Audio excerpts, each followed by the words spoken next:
사도행전 15장 35절부터 41절까지의 말씀입니다. 천천히 말씀의 뜻을 생각하시면서 함께 읽습니다. 바울과 바나바는 안디옥에서 유하며 수다한 다른 사람들과 함께 주의 말씀을 가르치며 전파하니라. 며칠 후에 사울이 바나바더러 말하되 우리가 주의 말씀을 전한 각성으로 다시 가서 형제들이 어떠한가 방문하고자 하고 바나바는 마가라는 요한도 데리고 가자 하나 바울은 밤빌리아에서 자기들을 떠나 함께 일하러 가지 아니한 자를 데리고 가는 것이 옳지 않다 하여 서로 심히 다투어 피차 갈라서니 바나바는 마가를 데리고 배를 구부러러 가고 바울은 실라를 택한 후에 형제들에게 주의 은혜에 부탁함을 받고 떠나 수리아와 길리기아로 다니며 교회들을 견고하게 하니라. 아멘. 아멘. 우리 교회는 예배당을 건축하고 있습니다. 이 건축이 단순하게 예배당을 재개발하고 또 새로 짓는 것이 아니라 새로운 부흥의 여정의 출발, 새로운 구원의 역사를 이루어가는 그 출발점이 될 줄로 믿습니다. 이번 주에 한 주 이게 세미나가 연기됐는데 딱 그 말씀이에요. 그래서 제가 생각할 때 한 주 연기하기를 참 잘했다. 사도행전 지금 쭉 이렇게 말씀을 따라가는데 오늘 본문에도 두 번째 여정을 시작하는 그 이야기가 주를 이루고 있습니다. 그래서 오늘 말씀의 제목 다시 한번 읽습니다. 두 번째 여정의 시작. 우리 춘천 성도교회가 부흥의 새로운 여정의 시작, 두 번째 새로운 여정의 시작의 출발점에 서 있습니다. 몇 달 지나면 이제 우리가 새로운 예배당에 입당하게 되겠지요. 새로운 예배당에 입당하는 것은 제가 마음으로 기대하고 꿈꾸고 소망하기는 이것이 새로운 부흥의 출발점이었으면 좋겠다. 새로운 여정의 시작점이 되는 그런 전환점이 됐으면 좋겠다라는 마음과 소원이 가득합니다. 그래서 오늘 이 본문 말씀을 묵상하면서 우리가 서 있는 이 출발점, 새로운 시작의 출발점에서 우리가 다시 점검하고 돌아봐야 할 것이 무엇인지를 깨닫는 은혜를 하나님께서 주셨으면 참 좋겠습니다. 바울은 다메섹에서 부활하신 예수님을 만났습니다. 그리고 변했습니다. 이전까지 핍박하던 그 복음을 전하는 복음의 증거자가 되었습니다. 그리고 그가 안디옥의 복음을 전하고 안디옥 교회에 세워진 안디옥의 이방인 교회는 바울을 다시 파송하는 재생산의 놀라운 역할을 감당하게 됩니다. 바울은 안디옥 교회 파송을 받아서 1차 선교 여행을 했지요. 그래서 우리가 지도를 살펴본 것처럼 그 여정이 녹록하지는 않았지만 그 여정을 성공적으로 잘 마치고 돌아왔습니다. 그리고 안디옥 교회에서 이제 35절 다시 읽습니다. 바울과 바나바는 안디옥에서 유하며 수다한 다른 사람들과 함께 주의 말씀을 가르치며 전파하니라. 안디옥으로 돌아와서 바울과 바나바는 쉼의 시간을 가졌을 겁니다. 그런데 그들의 쉼은 그저 그냥 소비적인, 그냥 그곳에 머물러서 안주하는 쉼이 아니라 새로운 출발을 준비하는, 그리고 하나님께서 자신들에게 주신 사명인 말씀을 가르치고 전하는 일을 멈추지 않는 쉼이었다라고 하는 것을 우리는 35절을 통해서 보게 되지요. 세상 사람들은 쉰다라고 하면 먹고 마시고 유흥하는 것을 쉼으로 생각합니다. 그런데 성도들에게 있어서 쉼은 도대체 무엇일까라는 생각을 하면 그것은 새로운 부흥을 계획하고 새로이 하나님이 주시는 은혜를 기대하고 그리고 우리 자신을 돌아보고 또 우리가 나가야 할 방향을 재설정하는, 이제 성공적으로 1차 전도여행 마쳤으니까 우리가 할 일 다 했다가 아니라 그 쉼을 통해서 새로운 비전을 발견하는 그런 은혜의 시간이 되어야 할 줄로 믿습니다. 바울은 그런 시간을 보냈던 것 같습니다. 안디옥에서 유하면서 수다한 다른 사람들과 함께라는 말이 여러 가지로 도전이 되지요. 하나님의 일은 혼자 하는 것이 아니라 누구를 통해서요? 수다한 동역자들을 통해서요. 바울은 안디옥에 머물면서 그 동역자들과 마음을 나누고 뜻을 나누고 그래서 위로를 받았던 것이지요. 식사를 하고 좋은 것들을 보고 좋은 음악을 듣고 무언가를 소비해서 힘을 얻는 것이 아니라 마음을 같이 하고 뜻을 같이 할 수 있는 누군가 내 곁에 동역자가 있다라는 것으로 새 힘을 얻고 용기를 얻게 되는 그 그 치유와 회복의 과정이 이 안디옥에서의 시간이 아니었을까라는 생각을 합니다. 그리고 시간이 어느 정도 흘렀던 것 같은데 성경은 참 재밌게 써요. 36절 뭐라고 써요? 며칠 후에. 이게 며칠이었겠어요? 왜 며칠 후에라고 썼을까요? 그 시간이 참 빠르게 지나갔다라는 그런 의미였겠지요. 왜냐하면 며칠 만에 다시 선교 여행을 떠날 만큼 그렇게 재원이 마련되지 않았을 터이고 또 그 피곤함이 해소되지도 않았을 터이니까요. 왜냐하면 우리가 1차 전도 여행의 지도를 보면 그 여정이 만만치 않잖아요. 저하고 함께 그 워크숍 갔다 오는 분들은 오늘 아침에 얼굴이 누렇게 다 떴어요. 딸랑 2박 3일이었는데 첫날 목요일 날 일정이 금요일 날 새벽 5시에 끝났어요.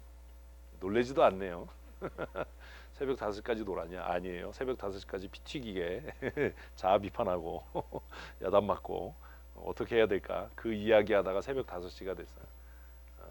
공식적으로 4시 20분에 끝났나? 4시에 끝나고 남자들끼리 다시 모여서 이야기하고 나니까 5시가 넘었어요. 그 5시에 잤어요. 그리고 그 다음 날 7시에 일어나. 그날이구나. 그 다음 날이 아니라 7시에 일어나서 8시에 가서 아침밥 먹고 근데 제가 놀란 건 그 시간에 아침을 잘 먹더라고요.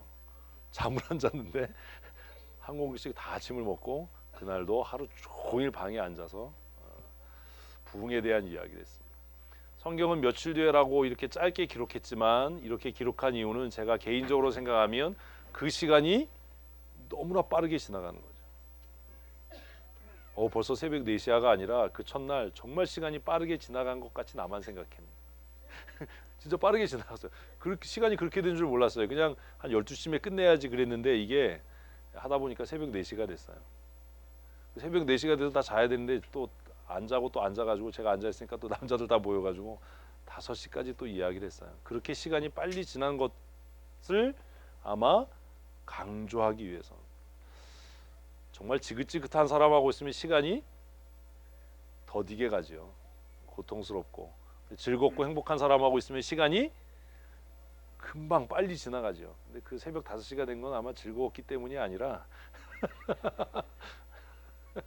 분위기가 살벌해서 그럴 수도 있겠지만 하여튼 며칠이라고 이렇게 짧게 기록하는 것은 그 안디옥에서의 시간이 바울에게는 꿈 같은 행복한 기쁨의 시간이었던 것 같아요.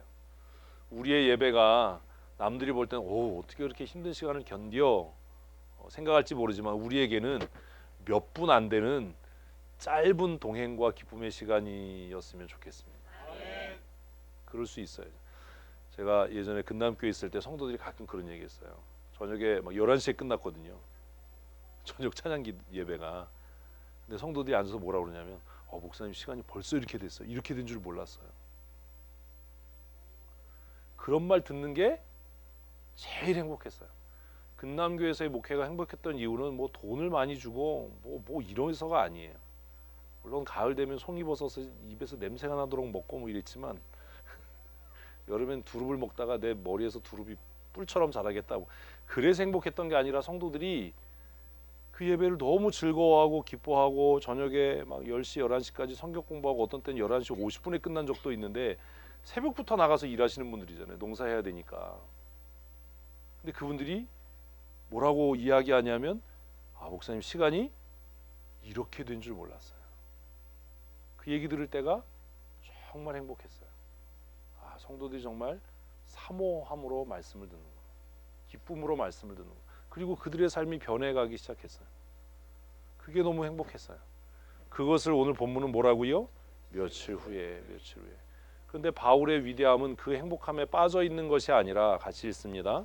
바울이 바나바더러 말하되 우리가 주의 말씀을 전한 각성으로 다시 가서 형제들이 어떠한가 방문하자 하고. 조금 이상하지 않나요? 안 이상하세요? 뭐가 이상하지요?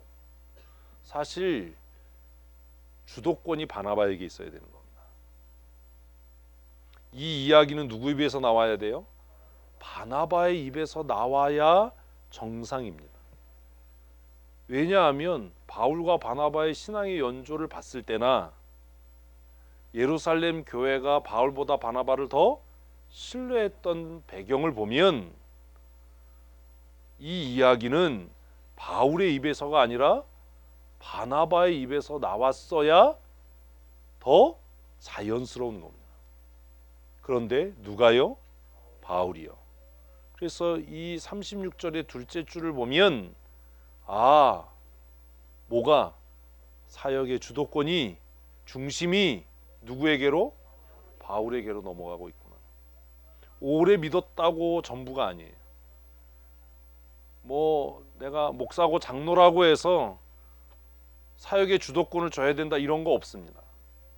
누가요? 사모하는 사람이에요. 누가요? 거기에 대해서 열정이 있고 관심 있는 사람이에요. 그 일에 헌신된 사람이에요. 아마 바울도 바나바도 안디옥 교회에 안주하고 싶었을 거예요. 왜?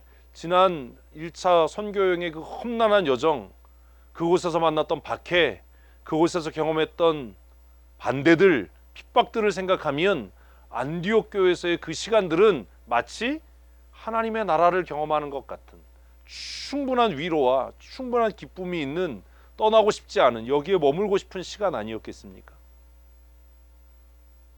그 긴 시간이 몇 날 안 되는 것 같이 느껴질 정도로 행복했던 그 시간에 바울은 뭘 생각한 거예요? 사명이요. 고생스러움이요. 또다시 선교여행을 떠나면 1차 여행 때 당했던 박해보다 더 큰 박해를, 더 큰 수고를, 더 큰 고난을 당할지도 모른다라는 것을 알면서도 바울의 마음은 그 편안함에 안주하지 않고 그 마음은 어디에 있었다고요? 복음을 전해야 할 자신의 소명에 있었다는 거예요. 우리의 관심이 내 자신의 기득권 명분을 지키고 안락함과 편안함을 지키는 데 있는 것이 아니라 하나님께서 우리 각 사람을 부르신 소명에 있기를 소원합니다. 내가 있어야 할 곳, 하나님이 나를 보내신 자리, 내가 감당해야 될 사명. 지금 안디옥 교회가 너무 편하고 너무 좋고 이 사람들은 나를 존경하고 신뢰하고 선생님 오셨습니까? 목사님 오셨습니까? 얼마나 고생이 많으셨어요? 이렇게 접대받는 것이 편하지만 바울의 마음은 어디예요? 그 고생스러웠던 사역지, 고통과 핍박이 기다리던 그 선교지, 우리에게 적용하면 나를 부르신 부름의 그곳. 교회만 왔다 갔다 하면 제일 편해요. 사역이 시작되면 고통스럽고 힘겹고 어려워지는 겁니다. 여러분 직장에서 워크숍 하자고 해서 새벽 5시까지 붙잡아 놓으면 어떤 일 생기겠어요? 때려친다 무슨 뭐 별소리 다 하지 않겠어요? 뭐 생기는 것도 없는데 새벽 5시까지, 그것도 좁은 방에 다 의자도 없으니까 그냥 무릎을 폈다가 이틀째 되니까요 다 일어나면서 아이고 앉을 때도 아이고 무릎이 다 아픈 거예요. 저도 아픈데 제가 그 소리 하면 안 되잖아요. 저는 주최 측이니까 안 보이는 데 가서 막 두드리고. 다들 허리 아프니까 제 앞에 오면 겸손해졌어요. 다 무릎 꿇고 앉아요. 저를 존경해서가 아니라 지들이 허리 아파서 그런 거예요. 이틀을 그러고 있으니까 편안함에 안주하지 마십시오. 우리의 소명, 우리의 부르심이 있는 그곳, 우리가 해야 할 사명을 마음속에 항상 품고 사는. 그래서 사역의 주도권이 바나바가 아니라 누구에게로? 바울에게로 옮겨져 가는 거지. 제가 그 얘기했어요. 지도자, 진정한 지도자가 어떤 사람이냐? 지도자는 꿈꾸는 사람이어야 한다. 그리고 그 꿈을 시연해서 보여줄 수 있는 사람이어야 한다. 바나바는 바울에 비해서 사역에 대한, 헌신에 대한 열정이 적었던 것으로 보이지요. 바울은 뭐 하는 사람이에요? 꿈꾸는 사람이에요. 무엇을? 이방의 복음화를. 이렇게 어려운 건 빨리빨리 대답해 주기로 했어요. 이방의 복음, 하나님이 나를 이방의 사도로 부르신 그 부름을 내가 완수하겠다. 1차 선교여행을 하다 보니까 가야 할 곳이 더 많더라. 복음이 필요한 것이 더 많더라. 그러니 내가 이 안디옥 교회에서 안주할 수가 없다. 그래서 바울이 누구에게? 바나바더러 우리가 주의 말씀을 전하는 곳으로 다시 돌아가자. 그곳에서 우리가 반대를 만났고 핍박을 만나고 환난을 당했지만 우리가 있어야 할 곳은 편한 이곳이 아니라 하나님이 나를 택하시고 부르신 이방의 사도로서의 사명을 감당할 수 있는 그곳. 사랑하는 성도 여러분, 우리가 가장 빛날 수 있는 데가 어디입니까? 사역의 자리예요. 사역의 자리예요. 우리 세미나 하면서 강사로 선정된 분들이 울면서 웃다가 미친 것도 아닌데 막 울다가 웃다가 막 그랬어요. 힘들어요. 사역을 하는 건 힘들어요. 제 아내가 그러더라고요. 자기는 평생 나한테 구박받았대. 아주 저를 아주 나쁜 놈을 아주 평생 자기는 구박을 받았대. 평생. 비디오를 찍어놨어야 되는데. 왜 구박했겠어요? 사모가 가장 빛나고 아름다울 수 있는 것은 꽃처럼 가꿈을 당하고 뭐 이런 게 아니라 어디에서? 사역의 자리에서 자신의 몫을 당당하게 감당할 때라고 저는 생각해요. 그러려면 뭐가 필요해요? 훈련과 준비. 권사로서 목사로서 장로와 집사로 가장 빛날 수 있는 것은 그 직함의 후광이 아니라 내가 그 역할을 감당할 때예요. 그래서 훈련이 필요한 겁니다. 바울은 그걸 알았던 것 같아요. 내가 가장 영광스러울 수 있는 것은 대접받고 섬김받는 이 안디옥 교회가 아니라 내가 있어야 할 사역의 자리다. 그래서 우리가 각성으로 핍박의 자리로 환난의 자리로 고난의 자리로 다시 돌아가자. 아, 목사님 지난 1년 사역했는데 너무 힘들어서 안 하고 싶어요. 너무 욕 많이 먹어서 안 했으면 좋겠어요. 아, 너무 힘들어서 내가 안 했으면 좋겠어요. 그게 과연 내가 하나님 앞에 자랑스럽게 당당하게 설 수 있는 길인가요? 고민하셔야 하는 겁니다. 두 번째 여정의 목적은 뭐였어요? 교회들을 세우고 돌아보는 거였어요. 우리의 사역의 목적은 무엇입니까? 성도를 세우는 겁니다. 아멘. 교회를 세우는 일입니다. 제가 개회 예배하면서 그 얘기를 했습니다. 사역자들이 해야 되는 일은 이를 위한 일을 하는 것이 아니라 목양하는 일이다. 성도를 돌아보는 일이다. 교회를 세우는 일이다. 바울은 명확하게 그걸 알았어요. 36절 다시 한번 읽습니다. 며칠 후에 바울이 바나바더러 말하되 우리가 주의 말씀을 전한 각성으로 가서 형제들이 어떠한가 방문하자 하고, 우리가 복음을 전해서 예수 믿게 된 그 형제들을 다시 돌봐야 하지 않냐. 교회 지도자가 해야 될 일이 뭡니까? 성도를 돌아보는 일입니다. 그런데 우리는 성도를 돌아보는 일보다 일 자체에 관심을 갖는 거예요. 건축해야 돼. 그게 아니고 이 건축을 통해서 성도들을 어떻게 돌아볼 것인가? 어떻게 성도들을 돌아볼 것인가? 이 건축이 성도들에게 어떤 유익이 있을 것인가? 평생에 교회 짓는 게 하나님 앞에 귀하게 쓰여지는 거 영광입니다. 뭐 그럴 수도 있어요. 그렇지 않을 수도 있어요. 여러분, 예배당 자체가 우상이 되면 안 돼요. 예배당 짓는 게 왜 평생의 영광입니까? 그것이 하나님의 집이고 하나님의 전이기 때문입니까? 그렇게 생각하면 건물이 우상이 되는 겁니다. 예배당을 짓는 일이 왜 영광스러운 일입니까? 그것은 성도를 세우는 일이기 때문이라고 생각하셔야 돼요. 성도를 세우는 일이다. 두 번째 여정의 목적은 교회를 교회되게 하는 일이었어요. 우리가 복음을 전한 곳으로 돌아가서 그 형제들이 믿음에서 떠나지 않았는지, 믿음이 성장하고 있는지, 견고한 믿음의 사람으로 다시 복음의 재생산자의 역할을 하고 있는지 우리가 돌아봐야 한다.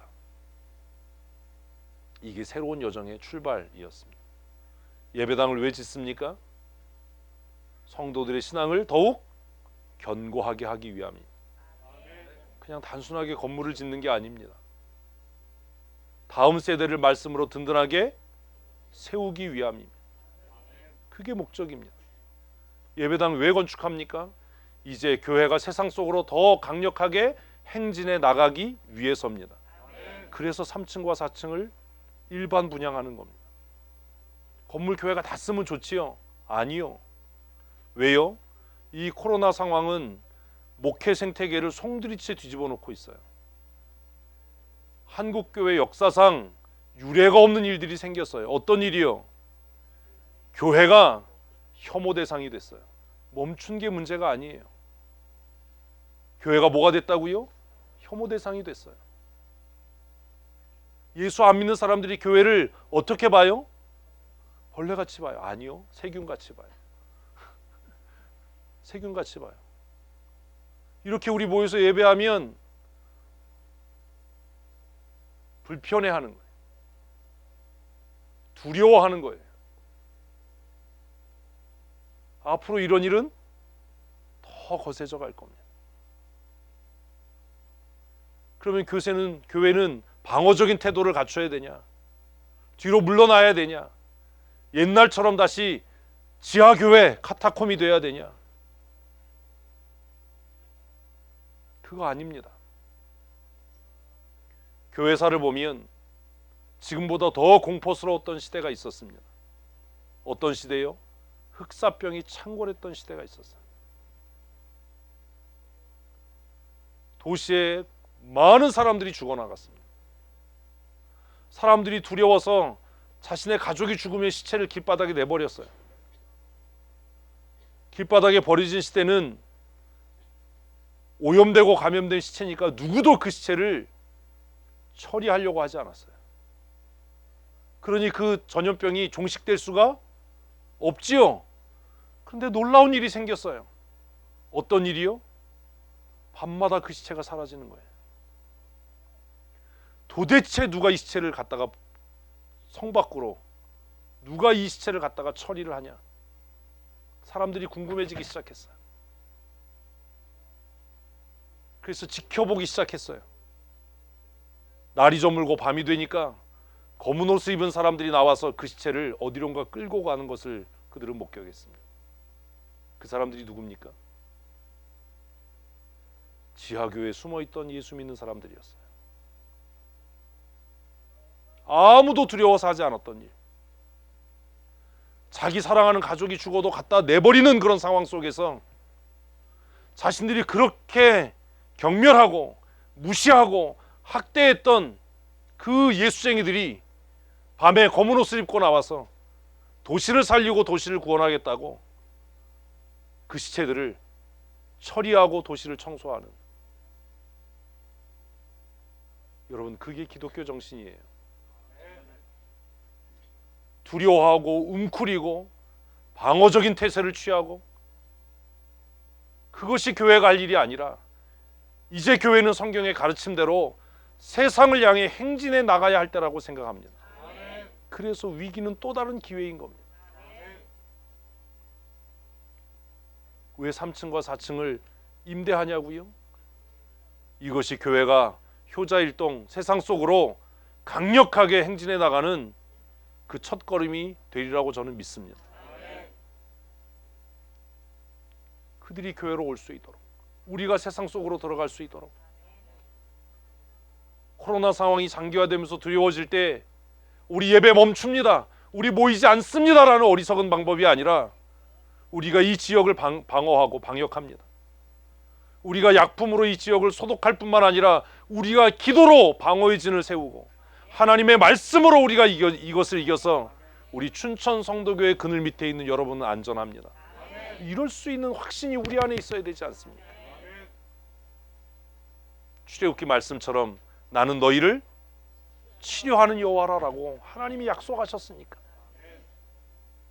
우리가 순수한 마음으로 하나님을 신뢰함으로 이 어려움을 이겨나가야 하리라고 생각합니다.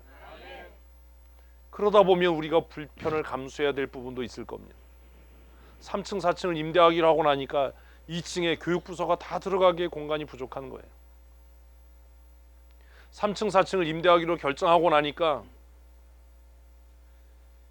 2층에서 주일날 음식한다고, 또 경로잔치 한다고, 사회 뭐 한다고 음식하면 3층 4층 사무실에 있는 사람들이 얼마나 불편하겠어요.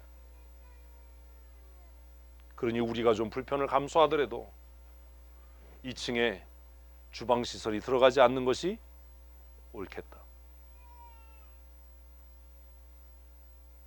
그래서 이곳에 저쪽 공사가 마무리되고 채무가 변제되면 비전센터를 다시 지을 겁니다. 이제는 교육과 지역사회를 위하고 또 성도들이 원활하게 식사하고 만찬을 즐길 수 있는 그런 장소를 마련할 겁니다. 그때까지 잠시 좀 우리가 불편함을 참아야 할 겁니다. 왜요? 교회는 세상과 담싸면 안 되니까요. 세상이 교회로 오지 않는다면 이제는 교회가 세상을 향해 가야 하지 않습니까? 80년대 90년대는 교회 개척하면요, 그냥 집에서 아파트에서 예배 모여도요 사람들이 교회로 꾸역꾸역 찾아왔어요. 이제 그 시대는 갔어요. 전도가 안 돼요. 사람들이 교회로 안 와요. 이렇게 불평하지 말고 이제는 우리가 세상을 향해 나아갑시다. 아멘. 아멘. 믿지 않는 사람들에게 하나님의 나라를 보여줄 수 있는, 그들이 하나님의 나라를 꿈꾸게 할 수 있는 그런 교회가 되었으면 좋겠습니다. 3층 4층에 입주한 사람들이 야, 그럼 나도 한번 지하에 있는 예배당에 한번 내려가 볼까? 나도 한번 이 교회 다녀볼까? 나도 신앙생활 해볼까? 뭐 이런 역사가 일어나도록 입주하는 사람들에게 가장 쾌적한 사무 환경, 모든 편의를 다 제공하는, 우리를 희생하고 우리가 불편을 감수해서라도 이 지역의 춘천 성도교회가 혐오 시설이 아니고 두려움의 대상이 아니라 누구나 다 부러워할 수 있는, 야, 그 건물에 입주한 사람들 너무 행복하겠다. 그 건물에 입주한 사람들 너무 좋겠다. 그래서 저는 생각하기를 각 층마다 원두커피 기계를 좀 설치해 볼까. 재료는 다 교회가 되고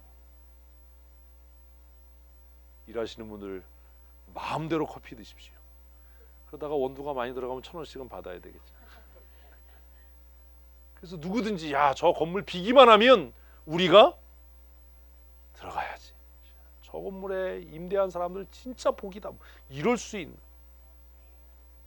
그게 새로운 코비드 이후에 교회의 생존 전략, 교회가 세상 속으로 들어가는 방법 아니겠습니까? 그걸 위해서 2박 3일 난리를 친 거예요. 근데 제가 얼마나 멍청하냐 하면 첫날 가서 노트북을 켰는데 강의안을 안 가져왔어요. 그래서 강의안 없이 강의했어요. 아우, 그런데 4시에 끝났어. 갖고 가서는 큰일 날 뻔했어요. 그래서 그 다음날 김혜진 집사님한테 전화해가지고 강의안 써놓은 거 보내라. 근데 또 그걸 또 김 빠지게 다시 할 수는 없잖아요. 사랑하는 성도 여러분, 우리의 마음은 어디를 향하고? 세상을 향하고, 세상은 교회를 향하는 시대가 왔으면 좋겠습니다. 적어도 우리 교회가 그런 교회였으면 좋겠습니다. 그런데 이렇게 새롭게 무언가를 시작할 때 꼭 갈등이 생겨요. 안 믿는 사람들, 이런 얘기하면 안 되는데, 안 믿는 사람들은 좋은 일에는 꼭 마가 껴요. 뭐 이런 거죠. 새로운 시작, 새로운 출발, 뭔가 새로운 걸 하려고 하면 뭐가 생겨요? 갈등이 생겨요. 내부적인 갈등이 생겨요. 이건 그냥 원리예요. 먼저 답을 이야기할게요. 그 갈등을 해결하는 방법이 뭔지 아세요? 서로 비난하지 않는 겁니다. 비난은 새로운 상처를 만들어요. 상처를 치료하려고 모여서 새 상처 만드는 겁니다. 그런 일 하지 마십시다. 바울과 바나바가 복음을 전하고 또 새로운 복음을 전하기 위해서 새로운 시작을 하려고 할 때 생각하지 못했던 곳에서 문제가 생깁니다. 아니요, 생각하지 않았던 문제입니다. 37절 읽습니다. 바나바는 마가라 하는 요한도 데리고 가지 않아 바울은 밤빌리아에서 자기를 떠나 함께 일하러 가지 아니한 자를 데리고 가는 것이 옳지 않다 하여. 자, 여러분 문제 아시겠지요? 1차 전도 여행 때 마가 부잣집 도련님이잖아요. 해외여행 간대잖아요, 삼촌이. 응? 야, 해외여행 갔네. 평생 해외여행 안 가봤. 난 돈이 많아도 해외여행 못 가봤네. 그러니까 삼촌 따라간 거예요, 바나바. 그래서 자기는 돈이 좀 있으니까 이 여행이 럭셔리하게 엘레강스하게 뭐 이렇게 될 줄 알았는데, 밤빌리아 딱 도착하니까 무슨 생각이 들었겠어요, 마가가? 이거 계속 하다간 뒤지겠다. 야, 이거 무슨 개고생이다. 이거 돈 써가면서 이 짓을 왜 하나. 그래가지고 톡 꼈어요. 집으로 돌아갔어요.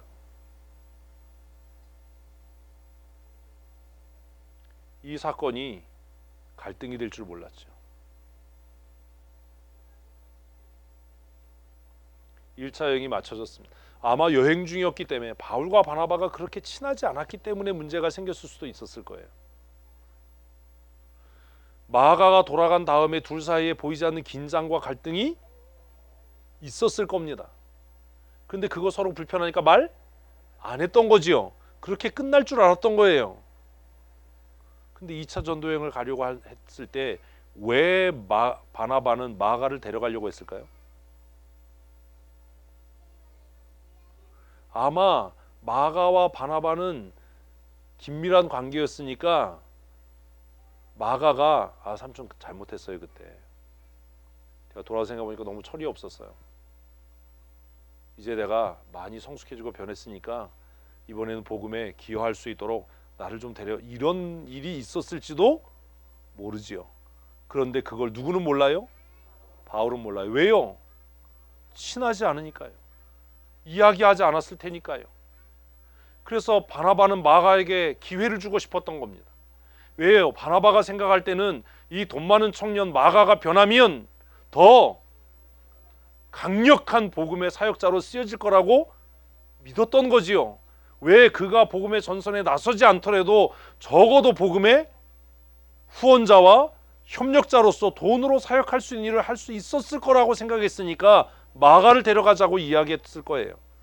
그런데 바울의 입장에서는 이것도 데려가면 걸림돌이 되고 거치장스럽고 나는 생고생해도 되지만 얘는 보호하고 지켜야 되니까 이 선교여행 자체도 힘든데 또 혹을 데려가는 것이 옳지 않다라고 생각했던 겁니다. 자, 이런 문제가 생기면 우리는 어떻게 접근하지요? 우리는 누가 옳으냐를 생각해요. 누가 옳으냐? 누가 옳은 겁니까? 여러분 그렇게 하지 마세요. 누가 옳으냐를 생각하면 어떤 일 생겨요? 싸워요. 비난하게 돼요. 바울은 그랬을 거예요. 바나바한테. 너 실망했어. 야, 어떻게 그런 애를 데려가려고 그래? 바나바는 뭐라고 그랬을까요? 나 너한테 실망했어. 너 어떻게 옹졸해?